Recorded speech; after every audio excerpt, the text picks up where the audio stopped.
എന്ന് പറഞ്ഞിട്ട് ഉസ്താദ് എന്തോന്ന് ഇഷ്ടമോന്നല്ല, അത് ആയത് ഖുർആനിലില്ലല്ലേ എന്നൊരു അവനൊരു ഡൗട്ട്, നല്ലൊരു ഡൗട്ടാണ്. കാരണം അങ്ങനെയുള്ള സംശയങ്ങൾ നമ്മൾ ചോദിക്കണം. കാരണം ഖുർആനിൽ ഒരുപാട് സംശയങ്ങൾ ഖുർആൻ നമുക്ക് ഉണ്ടാകുന്നു. അത് അറിയേണ്ട വിഷയങ്ങളാണ്. അതായത് റസൂലുള്ളാഹി സ്വല്ലല്ലാഹു അലൈഹി വസല്ലം തങ്ങൾ പ്രത്യേകം ഖുർആൻ ഓതുന്ന സമയത്ത് നരകത്തിനെ പറ്റി പറയുമ്പോൾ നരകത്തിൽ നിന്ന് കാവൽ ചോദിക്കുകയും, സ്വർഗത്തിനെ പറ്റി പറയുമ്പോൾ സ്വർഗം ചോദിക്കുകയും, അദാബുകളെ തൊട്ട് പറയുമ്പോൾ അദാബിൽ നിന്ന് കാവൽ ചോദിക്കുകയും ചെയ്യുക എന്നുള്ളത് സുന്നത്തിൽപ്പെട്ടതാണ്. അതിന് നമുക്ക് ഖുർആൻ ഓതുന്നത് എന്ത് പറയുന്നത് നമുക്കറിയില്ലാലോ. നമ്മളിങ്ങനെ ഖുർആൻ 45-400 അർത്ഥം തീർത്തിട്ടുണ്ടാവും. പക്ഷെ ഖുർആനിന്റെ ഒരായത്തിന്റെ അർത്ഥം നമുക്ക് ഇന്ന് വരെ അറിഞ്ഞിട്ടുണ്ടാവൂല, അല്ലെ? ചുരുക്കി പറഞ്ഞാൽ ചിലപ്പോൾ ചില ആളുകൾക്ക് ഫാത്തിഹയുടെ അർത്ഥം ഉണ്ടാവും, പറഞ്ഞ് കുറച്ച് ആളുകൾ പറഞ്ഞിട്ടുണ്ടാവും. അല്ലാതെ ഖുർആനിന്റെ നമ്മൾ സ്ഥിരമായി ഓതുന്ന ഏതെങ്കിലും ഒരു സൂറത്തിന്റെ അർത്ഥം നമുക്ക് അറിഞ്ഞിട്ടുണ്ടോ? നമ്മൾ മനസ്സിലാക്കണം. നമ്മുടെ ഖബറിൽ നമുക്ക് രക്ഷപ്പെടുത്താനുള്ള ഗ്രന്ഥമാണ് ഖബർ, നമ്മുടെ ഈ ഖുർആൻ. ഇത് നമ്മുടെ ജീവിതത്തിൽ നമ്മൾ എത്രയോ പേജുകൾ നമ്മൾ വായിക്കുന്നു. എത്ര ദിവസം നമ്മൾ വാട്സപ്പിൽ ഓരോരുത്തരും വായിച്ചതിനെ കണക്കൂട്ടിയെങ്കിൽ, ഓരോ ഓതിയതിനെ കണക്കാക്കിയെങ്കിൽ അതിനെ എഴുതിയെങ്കിൽ ഒരു 100 കൂട്ടത്തെ ബുക്കിൽ എഴുതിയെങ്കിൽ അത് തീരല്ല. ഒന്ന് നിങ്ങൾ നോക്കൂ, ഒരു നാളെ നിങ്ങൾ എഴുതിയതിനെ അതിന് ഓതിയതിനെ നിങ്ങൾ എഴുതിയിട്ട് നോക്കൂ, 100 പേജിന്റെ ബുക്കിൽ എഴുതിയെങ്കിൽ തീരല്ല. അത്രത്തോളം നമ്മൾ എന്താക്കുന്നു, വായിക്കുന്നു, വായനാശീലമുള്ളവരാണ്. പക്ഷേ നമുക്ക് നമ്മുടെ ഗ്രന്ഥമായ പരിശുദ്ധ ഖുർആനിന്റെ ഒരായത്തിന്റെ അർത്ഥം ഒരു ദിവസം നമ്മൾ ഖുർആൻ ട്രാൻസ്ലേഷൻ വാങ്ങിയിട്ട് ഒരായത്തിന്റെ ഒറ്റൊരർത്ഥം ഒരു ദിവസം നമുക്ക് വായിക്കാൻ കഴിഞ്ഞാൽ, അതിന് 10 വട്ടം റിപ്പീറ്റാക്കി നമ്മൾ വായിച്ചാൽ നമ്മുടെ ജീവിതത്തിൽ ഖുർആൻ ഉണ്ടാകും. നിങ്ങൾ ഒന്നും കൂടുതലൊന്നും വായിക്കണ്ട, അൽബഖറ സൂറത്തിന്റെ അർത്ഥം പഠിക്കണ്ട, ആൽ ഇംറാന്റെ പഠിക്കണ്ട, നമുക്ക് സാധിക്കൂല. ഒരു ഫാത്തിഹയുടെ അർത്ഥം നമ്മൾ അവസാനത്തിൽ പറയുന്ന 10 ആയത്ത്, 10 സൂറത്തുകൾ, അവിടെ നിന്ന് തുടങ്ങിയിട്ട് സൂറത്ത് നാസ് വരെയുള്ള 10 സൂറത്ത്, ചെറിയ ചെറിയ ചെറിയ സൂറത്ത്. മറ്റുള്ളവരല്ലേ നമുക്ക് ഞാൻ ഇപ്പോൾ ചിന്തിക്കുന്നു, പഠിച്ചവരെ ഖുർആന്റെ എല്ലാ അൽബഖറ 10 സൂറത്തായി ഞാൻ എന്താ അല്ലെ? എല്ലാ ചെറിയ സൂറത്തുള്ളത് നമുക്ക് വലിയ വാക്യാണ്. ഇന്നായത്തൈനാക്കൽക്കോ ഒരു ചങ്ങായി എന്നോട് പറഞ്ഞ ഇന്നായത്തൈനാക്കൽക്കോ സൂറത്ത് ഖുർആൻ ഉള്ളത് കൊണ്ട് ഞാൻ സലാമത്തായി. എന്തായാലും സുന്നത്ത് നിസ്കാരത്തിനും ഫാത്തിഹയ്ക്ക് ശേഷം സൂറത്ത് ഓതുന്നത് സുന്നത്താണ്, അല്ലെ? അത് ഫർദ് നിസ്കാരത്തിന്റെ 2 റക്അത്തിൽ മാത്രമല്ല, ഏത് സുന്നത്ത് നിസ്കാരം നിസ്കരിക്കുന്നെങ്കിലും അതിലൂടെ ആ ഒരു സൂറത്ത് ഓതൽ സുന്നത്താണ്. അവർക്ക് അറിയുന്ന സൂറത്ത് ഓതാം. പക്ഷെ നമുക്ക് വലിയ വലിയ സൂറത്ത് ഓതാൻ കഴിയില്ല. അമിതമായി ഒറ്റ ശ്വാസത്തിൽ ഓതാൻ കഴിയും. ഇന്നാ അഅതൈനാകൽ കൗസർ ഫസല്ലി ലിറബ്ബിക വൻഹർ ഇന്ന ശാനിഅക ഹുവൽ അബ്തർ. ഒരു സൂറത്ത് ഓതിയ കൂലി കിട്ടി. മഹാന്മാർ പറയുന്നു, ഫുഖഹാ പറയുന്നത്, വലിയ ആയത്തിന്റെ വലിയ സൂറത്തിന്റെ പകുതി ഓർമ്മതിനേക്കാളും നല്ലത് ഒരു ചെറിയ ഫുള്ളായിട്ട് സൂറത്ത് ഓതലാണ് നല്ലത്. ഉദാഹരണത്തിന് യാസീൻ കാണാതെ അറിയുന്നത്, യാസീന്റെ 1 പേജ് ഒന്നാമത്തെ റക്അത്തിൽ 1 പേജ് ഓതലാണോ നല്ലത്? അതുപോലെ ഞാൻ പറയാം ഉദാഹരണം, ആ ഓതലാണോ നല്ലത്? യാസീൻ ആണെങ്കിലും പകുതി ഒരു പേജ് ഒതുങ്ങിയതിനേക്കാൾ കുറെ കൂടുതലില്ലേ? ഏതാ നല്ലത്? കർമ്മശാസ്ത്ര ഗ്രന്ഥം പഠിപ്പിക്കുന്നത് ചെറിയ സൂറത്ത് ഫുള്ളായി ഓതലാണ് നല്ലത്. അപ്പൊ അതുകൊണ്ട് നമ്മൾ ഓതുന്നത് ഒരു 10 സൂറത്തിന്റെ അർത്ഥം നമ്മൾ ഇരുന്ന് പഠിക്കുക. നിങ്ങൾക്ക് താല്പര്യമുണ്ടോ? ഫ്രീ ഉള്ള സമയത്ത് എന്റെ അടുക്കൽ വരി. ഞാൻ ഫ്രീ ആയി നിങ്ങളുടെ ശമ്പളം ഇങ്ങനെ ഉറങ്ങുന്ന മനുഷ്യനല്ലേ, അല്ലെ? ചലിക്കുന്ന നമ്മൾ ചലനം ഇല്ലാതാക്കുന്നത്, നമ്മളെ ഇന്ന് നശിക്കുന്നത് തന്നെ ചോദിക്കുന്ന ആളുകൾ ഇല്ലാത്തത് കൊണ്ടാണ്, അല്ലെ? ഉസ്താദിന്റെ വന്ന് പഠിക്കാൻ കഴിയില്ല. 300-400 രൂപ കൊടുത്താല് ഖുർആൻ മുഴുവനും കന്നഡത്തിലുള്ള ട്രാൻസ്ലേഷനുള്ള ഗ്രന്ഥങ്ങൾ കിട്ടും. ഇന്ന് വരെ നമ്മൾ വാങ്ങിയോ? എത്ര പുസ്തകങ്ങൾ നമ്മൾ വാങ്ങി? നമ്മുടെ ജീവിതത്തിൽ നിന്നും നമ്മൾ പതിവാക്കണം. അപ്പോ ആ ചെറുപ്പക്കാരൻ ചോദിച്ചത്, എന്താണ് ഉസ്താദേ നിങ്ങൾ അവസാനത്തിൽ ഇന്ന ഇലൈനാ ഇയാബും തുമ്മ ഇന്ന അലൈനാ ഹിസാബും എന്ന് പറയുമ്പോൾ അവിടെ പ്രത്യേകം ഫുഖഹാ പറയുന്നത് അവിടെ സുന്നത്താണ്. അല്ലാഹുമ്മ യസ്സിർ ഹിസാബി ഷോർട്ട്, അല്ലാഹുമ്മ യസ്സിർ ഹിസാബി, അല്ലെങ്കിൽ അല്ലാഹുമ്മ അദ്ഖിൽനിൽ ജന്നത ബിഗൈരി ഹിസാബ്. അത് ചൊല്ലല് സുന്നത്താണ്. ആർക്ക്? ഇമാമിന് മാത്രമാണോ? അല്ല, കേൾക്കുന്ന ശ്രോതാവിനും അത് സുന്നത്താണ്. എത്ര കൊല്ലായി? 60 കൊല്ലായി ജുമാക്ക് വരാൻ തുടങ്ങിയിട്ട്, അല്ലെ? ചുരുങ്ങി അല്ലെങ്കിൽ 20 കൊല്ലായി ജുമാ നിസ്കരിക്കാൻ തുടങ്ങിയിട്ട്. 20 കൊല്ലത്തിന് ശേഷം ഓരോ വെള്ളിയാഴ്ചയും ഇമാമിന്റെ പിറകിൽ നിന്ന് കേൾക്കുന്നതാണ്. അപ്പൊ ഇമാം ചിലപ്പോ ഒച്ചത്തിൽ ഇപ്പൊ ഈ ലൗഡ് സ്പീക്കർക്ക് ആകുമ്പോ മൈക്കാകുമ്പോ അത് കേൾക്കും, അല്ല പറഞ്ഞാലും കേൾക്കും. അപ്പോ ചിലപ്പോ അത് വെച്ചും അത് വർക്കും കൂടി കേട്ടാൽ പഠിക്കുക എന്ന നിലക്ക് കുറച്ച് ഉറക്കെ പറഞ്ഞാലും അപ്പോ അത് അല്ലാഹുമ്മ യസ്സിർ ഹിസാബി, അല്ലാഹുമ്മ അദ്ഖിൽനിൽ ജന്നത ബിഗൈരി ഹിസാബ്. അതുപോലെ തന്നെ അദാബുഹും, ആ അദാബിനെ പറ്റി പറയുമ്പോൾ അല്ലാഹുമ്മ റബ്ബി അഊദു ബിക മിൻ അദാബിൽ ഖബ്രി വ മിൻ അദാബിൻ നാർ. അതുപോലെ തന്നെ ഒത്തീരി ഓതിയാൽ ഒത്തീരിന്റെ അവസാനത്തിൽ അലൈഹിസ്സലാഹു ബിഅഹ്കമിൽ ഹകീമീൻ അത് പറയുമ്പോൾ ബലാ വഅന അലാ ദാലിക മിനശ് ഷാഹിദീൻ. അല്ലാഹു ചോദിക്കുകയാണ്, ഞാൻ ഏറ്റവും വലിയ വിധികർത്താക്കളിൽ വെച്ച് ഏറ്റവും വലിയ നീതിയുടെ വിധികർത്താവ് ഞാനല്ലേ എന്ന ആയത്ത് ഓതുമ്പോൾ മുഅ്മിനീങ്ങളുടെ മനസ്സിൽ നിന്ന് ഹൃദയത്തിൽ അപ്പം തന്നെ വരും, ഓട്ടോമാറ്റിക് ആയിട്ട് വരും, ബലാ വഅന അലാ ദാലിക മിനശ് ഷാഹിദീൻ. ഞാൻ അതിന്റെ പേരിൽ സാക്ഷിയാണ്. നമുക്ക് സാക്ഷി നിൽക്കേണ്ടതുണ്ടോ? ഉണ്ടോ?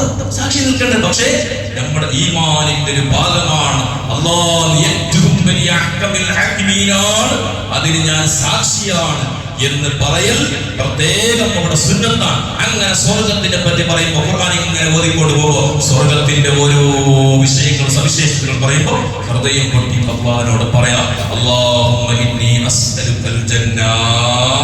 ആ സമയത്ത് ദുആ ഉത്തരങ്ങളും നരകത്തിന്റെ ഭയങ്കരമായ ശിക്ഷകളെ പറ്റി ഇങ്ങനെ അർത്ഥം ചിന്തിച്ച് ഓതുമ്പോ ആ ഓതുന്ന സമയത്ത് ഹൃദയം പൊട്ടി അല്ലാഹുമ്മ ഇന്നി അഊദു ബിക മിൻ അദാബിൽ ഖബ്ർ, അല്ലാഹുമ്മ ഇന്നി അഊദു ബിക മിൻ അദാബിൻ നാർ. നബി സല്ലല്ലാഹു അലൈഹി വസല്ലം ഇബ്നു മസ്ഊദ് തങ്ങളോട് ആ ഖുർആൻ ഓതാൻ വേണ്ടി പറഞ്ഞു. ആ ഖുർആൻ ഓതി നബി സല്ലല്ലാഹു അലൈഹി ഒരു സ്ഥലത്തേക്ക് എത്തുമ്പോൾ നബി തങ്ങൾ ആയത്ത് നിർത്താൻ വേണ്ടി പറഞ്ഞു. നബി തങ്ങൾ പൊട്ടിക്കരയാൻ തുടങ്ങി. ഈ ഖുർആനിലുള്ളതാണ്. എന്തിനാണ് ഞാൻ പറഞ്ഞത്? ഇങ്ങനെ ഒരുപാട് സംശയങ്ങൾ നമുക്കുണ്ടാവും. അതുപോലെ തന്നെ ഫാത്തിഹ ഓതി കഴിഞ്ഞാൽ ഇതിന്റെ സന്ദർഭോചിതമായി എപ്പോഴും നമുക്ക് ഇത് പറയാൻ ഓർമ്മ ഉണ്ടാവും, നിങ്ങൾക്ക് ചോദിക്കാൻ ഓർമ്മയില്ല. ഒരാൾ ചോദിച്ചുകൊണ്ട് എല്ലാവർക്കും പറഞ്ഞായി. അപ്പോ ഫാത്തിഹ ഓതി കഴിഞ്ഞാൽ അവിടെ ആ സമയത്ത് അവിടെ റബ്ബിഗ്ഫിർലി എന്ന് പറയാം. അവിടെ സുന്നത്തുണ്ട്, റബ്ബിഗ്ഫിർലി, എനിക്ക് നീ പൊറുത്തുക, എന്നിട്ട് ആമീൻ. ചില മഹാന്മാർ ഒരു വാലിദയാണ് പറയാൻ പറഞ്ഞവരുമുണ്ട്. പക്ഷെ നമുക്ക് അതിൽ അഭിപ്രായ വ്യത്യാസമുള്ളത് കൊണ്ട് റബ്ബിഗ്ഫിർലി. അപ്പൊ അതെല്ലാം നമ്മുടെ ജീവിതത്തിൽ നമ്മൾ നിത്യം ചെയ്യുന്നതാണ്. അപ്പൊ അതുകൊണ്ട് അത്തരം കാര്യങ്ങൾ ശ്രദ്ധിക്കണം. നമുക്ക് ശ്രദ്ധ വേണം. നമ്മൾ ഓതുന്ന ഗ്രന്ഥത്തിൽ നമുക്കൊരു ശ്രദ്ധ വേണം. ഈ ഖുർആനുമായിട്ടൊരു ലിങ്ക് നമുക്ക് എപ്പോഴും വേണം. ആ റജബ്, വിശുദ്ധമായ റജബ് നമ്മളിലേക്ക് അടുത്തു. അല്ലാഹു സുബ്ഹാനഹു വ തആല ആദരിച്ച മാസമാണ് റജബ്. ഓഫറുടെയാണ് അല്ലെ? കൊല്ലത്തിന്റെ 3 മാസത്തിന് ഓഫർ തുടങ്ങി. കേരളത്തിൽ ഓണത്തിന്റെ ഓഫറിന്റെ ഡൊമ്പറാക്കാണ്. ഇവിടെ ക്രിസ്മസിന്റെ ഓഫർ തുടങ്ങിയില്ലേ? ഓരോ ഷോപ്പിലും ഇപ്പൊ ഞാൻ പറയുന്ന എന്റെ നാട്ടിലെ ഒരു ഷോപ്പിൽ ഒരു ഹൈപ്പർ മാർക്കറ്റ് ഭയങ്കര ഓഫർ ഇട്ട്. അങ്ങനെ ഞാൻ കഴിഞ്ഞ ഞായറാഴ്ച രാത്രിയാണ് ഞാൻ പോകുന്നത്. ഇവിടുന്ന് ഞാൻ വരുമ്പോൾ കഴിഞ്ഞ ഏകദേശം നാട്ടിലേക്ക് 8:30 മണിയായി. 8:30 മണിക്ക് ഷോപ്പിൽ കയറുമ്പോ ഒന്നാല് പെണ്ണുങ്ങളാ ഓഫർ വാങ്ങാൻ. എന്താ ഓഫർ അല്ലേ? എന്താ ഓഫർ ഉണ്ട്? എത്ര ഓഫർ കൊടുത്തിട്ടുണ്ടെങ്കിലും സാധാരണ നോർമൽ നേരേണ്ടേക്കാളും 50 രൂപ 100 രൂപ ലാഭം ഉണ്ടാവും അല്ലെ? എത്രയുണ്ടാവും ആ ഓഫർ. എന്നാൽ അല്ലാഹു സുബ്ഹാനഹു വ തആല അടിമകൾക്ക് ഓഫർ കൊടുത്തതാണ് റജബ് 1 മുതൽ 30 ദിവസമല്ല 90 ദിവസം വരെ ഓഫറിന്റെ തുടക്കമാണ്. റജബിന്റെ ഓരോ രാത്രികള്, റജബിന്റെ ഓരോ പകലുകള്, റജബിന്റെ ഓരോ ദിനരാത്രങ്ങള്, അത് കഴിഞ്ഞിട്ട് ശഅബാനിന്റെ ഓരോ രാത്രികള്, ഇതിന്റെ അവസാനം ആ ഓഫറിന്റെ ലാസ്റ്റ് അല്ലേ? ബെൻസ് കാർ പറയുന്നേ ഫസ്റ്റ് കൂപ്പണിൽ എന്ത് പറയുന്നേ? 500 രൂപയുടെ സാധനം അതെല്ലാം പറഞ്ഞ് ഫ്രിഡ്ജ് ഓഫർ, വാഷിംഗ് മെഷീൻ എല്ലാം ബൈക്കായി, കാറായി, ലാസ്റ്റായി സ്വർണ്ണമെല്ലാം ലാസ്റ്റ് 50 ലക്ഷത്തിന്റെ കാറ് അല്ലെ? വലിയ വലിയ ഓഫറിലാണ് നിങ്ങൾ വായിക്കേണ്ടത്. ഓഫർ വായിക്കണം. അപ്പൊ നമ്മൾ ചിന്തിക്കേണ്ടത് എല്ലാത്തിലും നമുക്ക് ആശ്രമമായിട്ട് ബന്ധിപ്പിക്കാൻ കഴിയണം. അങ്ങനെ എല്ലാം കഴിഞ്ഞ ലാസ്റ്റ് ഓഫറാണ് ബെൻസ് കാർ പറയുന്നത്. അത് ആർക്ക് കിട്ടി? അതുപോലെയാണ് ഈ ഓഫറിന്റെ തുടങ്ങി അവസാന ഭാഗത്തിൽ 27ന്റെ ലൈലത്തുൽ ഖദറിന്റെ രാത്രിയിൽ ബെൻസല്ല എല്ലാ ഓഫറുകളും അല്ലാഹു സുബ്ഹാനഹു വ തആല അടിമകൾക്ക് കൊടുക്കുന്നത് ആർക്ക് കിട്ടൂ? ഇത്തരം ബഹുമാനിക്കപ്പെടുന്ന രാത്രികള്, പകലുകള് നമ്മൾ ആദരിക്കണം. ബഹുമാനം ഒന്നുമില്ലെങ്കിൽ ഇന്നത്തെ ഖുതുബയിൽ പറഞ്ഞ പോയിന്റ് എന്തെന്നറിയോ? ഒന്നും നമുക്ക് ചെയ്യാൻ കഴിയുന്നില്ല. നമുക്ക് സാധാരണ നോർമൽ ഫർദസ്കാരം, അതിന്റെ റവാത്തിബ്, സാധാരണ നിസ്കരിക്കുന്ന തഹജ്ജുദ്, സാധാരണ നിസ്കരിക്കുന്ന ദുആ, എപ്പോഴും പോകുന്ന കുറച്ച് ഖുർആൻ, അത്രയേ നമുക്ക് ചെയ്യാൻ കഴിയൂ. എന്നാൽ ഖുതുബയിൽ പ്രത്യേകം മുഅ്മിനീങ്ങളെ ഇബാദികളെ വിളിച്ചുകൊണ്ട് പറഞ്ഞു, ഹറാമുകളിൽ നിന്ന് വിട്ടുനിൽക്കി, ഹറാമുകളിൽ നിങ്ങൾ വിട്ടുനിൽക്കി. ഈ മാസത്തിൽ, ഇനി വരുന്ന മാസത്തിൽ, ഇനി അങ്ങോട്ടുള്ള മാസത്തിൽ. എന്തേ കാരണം? സാധാരണ മാസമല്ല, വാർണിംഗ് ആണ് നൽകിയത്. നമുക്ക് ഭീഷണിപ്പെടുത്തുകയാണ്, നമ്മളെ പേടിപ്പിക്കുകയാണ്. എന്താ പറഞ്ഞത്? സാധാരണ അടിമകളെ, സാധാരണ മാസത്തിൽ ചെയ്ത പോലെയല്ല, ജുമാദിൽ ഊലയിലും ജുമാദിൽ ഉഖറയിലും റബീഉൽ ആഖിറിലും ചെയ്ത പോലെയല്ല. ഈ മാസത്തിൽ നിങ്ങൾ തെറ്റ് ചെയ്താൽ ശിക്ഷ പെട്ടെന്ന് കിട്ടും. സ്പോട്ട് കിട്ടാൻ സാധ്യതയുണ്ട്. ഹറാം ചെയ്താൽ എപ്പോഴും അല്ലാഹു സുബ്ഹാനഹു വ തആല കാത്തു നിൽക്കുകയാണ്, നമ്മളെ നോക്കി നിൽക്കുകയാണ്. അതുകൊണ്ട് കുറ്റകൃത്യങ്ങളിൽ നിന്ന് ഒഴിവാകണമെന്ന് വളരെ താക്കീത് ചെയ്തുകൊണ്ടാണ് ഇന്നത്തെ ഖുതുബ. എന്നിട്ട് പറഞ്ഞു, ആയുസ്സിൽ നിങ്ങൾ ചിന്തിച്ചോ? ഖുതുബയോട് പറഞ്ഞ വിഷയങ്ങളാണ്. ഇതൊക്കെ ഒരുത്തർ ഇരുന്ന് വായിച്ചാൽ എന്നോട് കാസർഗോഡിലുള്ള ഒരു ചങ്ങായി എന്നോട് പറഞ്ഞിരുന്നു സംഭവം. കാരണം ഉസ്താദെ, ഞാൻ ജുമുഅക്ക് വരുന്നതിന് മുമ്പ് ഖുതുബയുടെ മലയാളത്തിലുള്ള ട്രാൻസ്ലേഷൻ ഒരു 3-4 വട്ടം വായിച്ചിട്ടാണ് ഞാൻ വരുന്നത്. ഖുതുബക്ക് മുമ്പ് അന്നത്തെ ഖുതുബയുടെ പേജ് മലയാളത്തിന്റെ അർത്ഥം വായിച്ചിട്ടാണ് ഞാൻ ജുമുഅക്ക് വരുന്നത്. അപ്പൊ അത് ഏകദേശം നിങ്ങൾ അത് വായിച്ചത് കൊണ്ട് നിങ്ങൾ ഖുതുബ ഓതുന്ന സമയത്ത് അതിന്റെ ഏകദേശം നമുക്ക് മനസ്സിലാകും. അപ്പൊ നമുക്ക് വേറൊന്നും ചിന്തയില്ല, വേറൊരു ചിന്ത നമുക്ക് വരുന്നില്ല. അപ്പൊ നമ്മുടെ ജീവിതത്തിൽ വായനകൾ വേണം. ആയുസ് നിങ്ങൾ ചിന്തിച്ചു മുഅ്മിനീങ്ങളെ, കഴിഞ്ഞ ഒരു റജബ് കഴിഞ്ഞിട്ട് ഈ റജബ് എത്തുമ്പോൾ എത്ര പെട്ടെന്നാണ്. എല്ലാവരും പറഞ്ഞിട്ട് വീട്ടിൽ ചെന്നിട്ട് എത്ര റജബ് മിഞ്ഞാണ് പോയിട്ട് എത്ര അല്ലേ അല്ലേ? സാധാരണ എല്ലാവരും ഞാൻ പറഞ്ഞത് കുറെ ആൾക്കാർ എന്താണ് അവസ്ഥ? പെട്ടെന്നാണ് ഇടയിൽ ഈ റബീഉൽ അവ്വൽ കഴിഞ്ഞിട്ട് ഇടയിലുള്ള മാസങ്ങൾ എത്ര പെട്ടെന്ന് തീർന്നു. ഇത് നമ്മൾ ചിന്തിച്ചു. ഒരു പറച്ചലല്ല, ആയുസല്ലേ തീർന്നത്. ഖബറിലേക്ക് സ്റ്റെപ്പ് ഇങ്ങനെ വെച്ചിട്ട് ഖബറിലേക്ക് ഇങ്ങനെ അടുക്കുകയാണ്. ഒരു കൊല്ലം തീർന്നു. ഒരു കൊല്ലം എന്ന് പറഞ്ഞാൽ കോടി ഉറുപ്പ ചെലവഴിച്ചാൽ ഒരു ദിവസത്തിന്റെ ആയുസ് നമുക്ക് തിരിച്ചെടുക്കാൻ കഴിയോ? ഒരാൾ പറഞ്ഞു, നിങ്ങൾ മരണത്തിന്റെ സമയമാണ്. അസ്രായിലിനോട് പറഞ്ഞു, എനിക്ക് മംഗലാപുരത്തിന്റെ പകുതി സിറ്റി എന്റേതെന്ന് വിചാരിച്ചു. അത് മുഴുവൻ ഞാൻ പാവങ്ങൾക്ക് ചെലവഴിക്കാം. നാളെ ഉച്ചവരെ, ഇന്ന് 12 മണിക്കാണ് എന്റെ മരണം. അതുകൊണ്ട് നാളെ ഉച്ചവരെ 24 മണിക്കൂർ എനിക്ക് ലേറ്റാക്കി തന്നാൽ ഞാൻ അതെല്ലാം കൊടുക്കാന്ന് പറഞ്ഞാൽ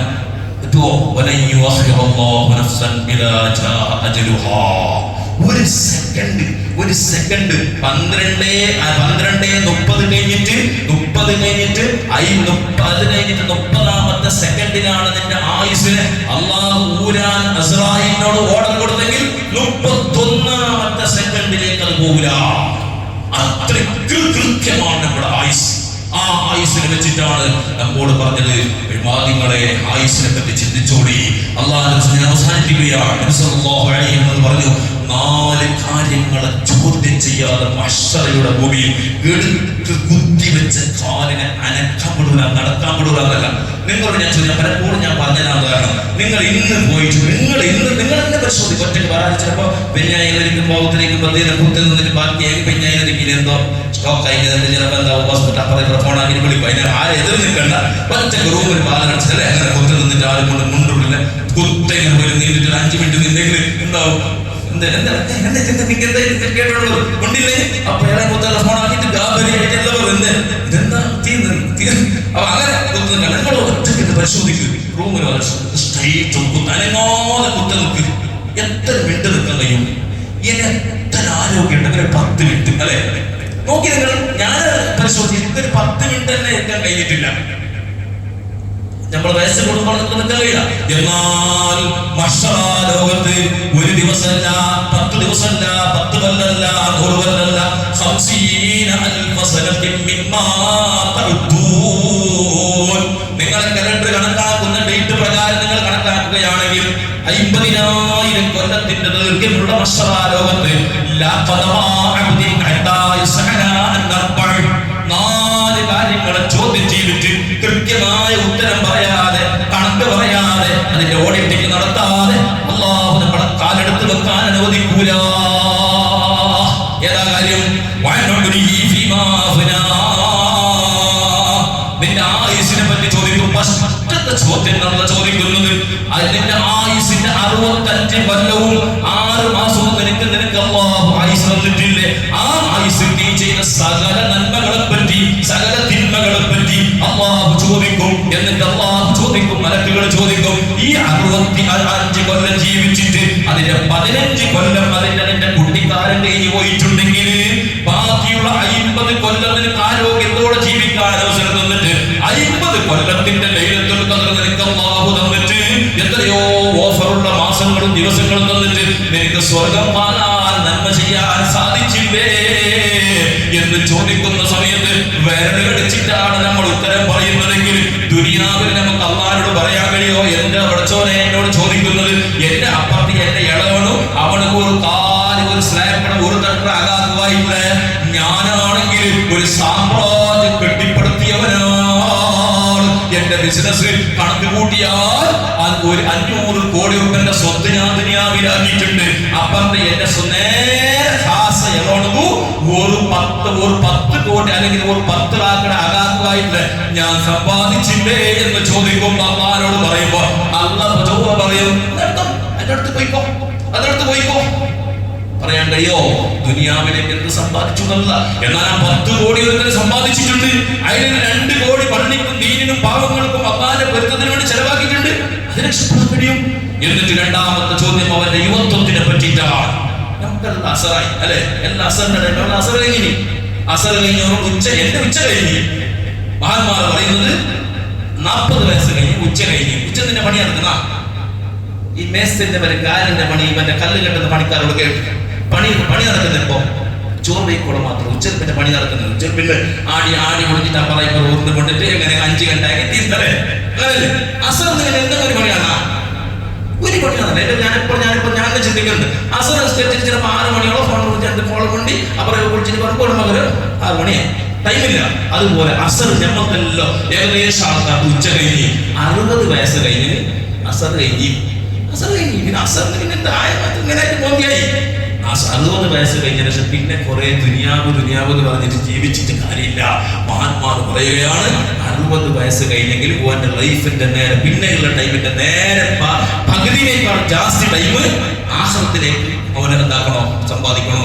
60 വയസ്സ് കഴിഞ്ഞ ശേഷം പിന്നെ 61 വയസ്സത്തെ മോളുണ്ടെങ്കിൽ 24 മണിക്കൂറിന്റെ 12 മണിക്കൂർ ആ ഉറങ്ങുന്ന സമയം കഴിച്ചിട്ട് ബാക്കി നമ്മളെ ദുനിയാവിൽ സമ്പാദിക്കുന്നതിനേക്കാൾ ജാസ്തി ഒരു 5 മിനിറ്റ് എന്താക്കുന്ന ജാസ്തി ആശ്രമത്തിന്റെ കാര്യത്തിൽ പാദത്തിലേക്ക് നമ്മൾ ചെലവാക്കണം. അതിപ്പോ 60 വയസ്സാണ് ബിസി തുടങ്ങുന്നത് അല്ലെ? വലിയ പോസ്റ്റ് പുത്തരം വലിയ സ്ഥാനം കിട്ടുന്ന 60 വയസ്സിന് ശേഷം. അപ്പൊ ആ യുവത്വത്തിനെ പറ്റി അള്ളാഹു ചോദിച്ചിരിക്കണം. പിന്നെ മുതലിനെ പറ്റി ഞാൻ വിശദീകരിക്കുമ്പോൾ പറയുന്നത് മുതലിനെ പറ്റിയിട്ട് 2 ചോദ്യം. മുതലിനെ പറ്റിയിട്ട് 2 ചോദ്യം. ഇതൊക്കെ നമ്മൾ മനസ്സിലാക്കേണ്ടതാണ്. 2 ചോദ്യം. ഒന്ന്, എന്റെ 500 രൂപ ഉണ്ട്. ഈ 500 രൂപനെ പറ്റി അള്ളാഹു 2 ചോദ്യം ചോദിക്കും.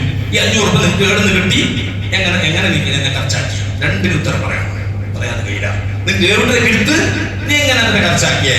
2 കൃത്യമായ ഉത്തരം. നിങ്ങൾക്ക് റോഡിൽ പോകുമ്പോൾ 3 കിട്ടിയേ.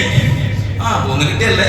3 കിട്ടിയവർക്കുള്ളത് രാജാകെ റോഡിൽ പോകുന്നതിന് പറക്കിയിട്ടുള്ളതിന് അത് നിങ്ങൾ പൈസ കിട്ടി. ഞാൻ സ്വകാര്യോട് ശമ്പളം കൊടുത്തിട്ടില്ല. നിങ്ങൾക്ക് 50 ലക്ഷം കൊല്ലത്തിൽ നിനക്ക് സമ്പാദിക്കാൻ കഴിയും. ഞാൻ സ്വകാര്യോട് ശമ്പളമാണ് കൊടുത്തിട്ടില്ല. ഞാൻ നയിച്ചോട് ശമ്പളമാണ് കൊടുത്തിട്ടില്ല. എന്റെ കട കുറെ ആളുകൾക്ക് പല കെട്ടി, എന്റെ ബിൽഡിംഗ് കെട്ടി, എന്റെ അതുപോലെ തന്നെ പണിയെടുത്ത് എന്റെ വണ്ടി വാങ്ങി, എന്റെ എല്ലാത്തിന്റെ കടം എന്നെ ബാക്കിയുണ്ട്. അത് കൊടുത്തിട്ട് അതിനെ വീട്ടാതെ നമ്മുടെ ഇബാദത്ത് നമ്മൾ സ്വീകരിക്കൂല. അതുകൊണ്ട് ഇത്തരം കാര്യങ്ങൾ നമ്മൾ ശ്രദ്ധിക്കണം. ആ റജബിലൂടെ അല്ലാഹുവിലേക്ക് തേടിച്ച് മടങ്ങണം. ഇബാദത്തിലൂടെ അല്ലാഹുവിലേക്ക് മടങ്ങാൻ അല്ലാഹു നമുക്ക് തൗഫീഖ് നൽകട്ടെ. ഇൻഷാ അല്ലാഹ് ബാക്കി കാര്യങ്ങൾ നമുക്ക് ഇനിയുള്ള ദിവസങ്ങളിൽ പറയാം. അല്ലാഹുവേ പറഞ്ഞതും കേട്ടതും സ്വാലിഹായവരായി സ്വീകരിക്കണം. റഹ്മാനേ, ജീവിതത്തിൽ ഒരുപാട് തെറ്റുകുറ്റങ്ങൾ വന്നുപോയ ഭാവികളാണ്, ദോഷികളാണ്. സകലതും നീ പൊരുത്തപ്പെട്ട് തരണേ അല്ലാഹ്, നീ പൊരുത്തപ്പെട്ട് തരണേ അല്ലാഹ്. റജബിലൂടെ ഞങ്ങൾക്ക് കൂടുതൽ ഇബാദത്ത് നോമ്പൊന്നും കൂടുതൽ ചെയ്യാൻ സാധിച്ചിട്ടില്ലെങ്കിൽ റബ്ബേ, നമ്മുടെ മനസ്സിന്റെ ഉള്ളിൽ ആ റജബിനോട് ഒരു ബഹുമാനമുണ്ട് റബ്ബേ. അത് നീ നിലനിർത്തി തരണേ അല്ലാഹ്. ഞങ്ങളുടെ മക്കളുടെയും ഞങ്ങളുടെ സന്താന പാരമ്പര്യങ്ങളുടെ ഹൃദയങ്ങളിൽ അതിനെ നീ നിലനിർത്തി തരണം റഹ്മാനെ. ആ റജബിനെ ആദരിച്ചുകൊണ്ട് അല്ലാഹ് തെറ്റുകുറ്റങ്ങളിൽ നിന്ന് പൂർണ്ണമായി വിട്ടുനിന്നുകൊണ്ട് റബ്ബേ നിന്റെ സജ്ജനങ്ങളായ സാലിഹികൾ ആദരിക്കാൻ നീ തൗഫീഖ് നൽകണേ അല്ലാഹ്.